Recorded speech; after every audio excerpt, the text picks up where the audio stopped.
So hey everyone, welcome back to another quick and very interesting tutorial, where in this quick tutorial I'm going to show you how you can lock your screen orientation or unlock your screen orientation for a specific app on your iPhone. Now in order to do it, for example, if I want to turn this option for YouTube, now in order to do it, just simply open the settings of your iPhone. In the settings it will look something like this, and here all you need to do is to just simply find this option of accessibility, and here scroll down until last. You're going to see this option of per app settings.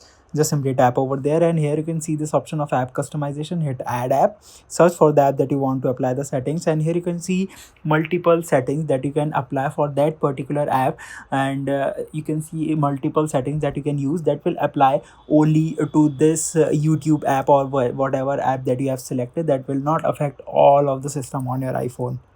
Alright, so that's it for this tutorial. I hope this video will be helpful for you. Make sure to hit the like button and subscribe button for more such helpful and interesting tutorials. See you in the next one. Take care.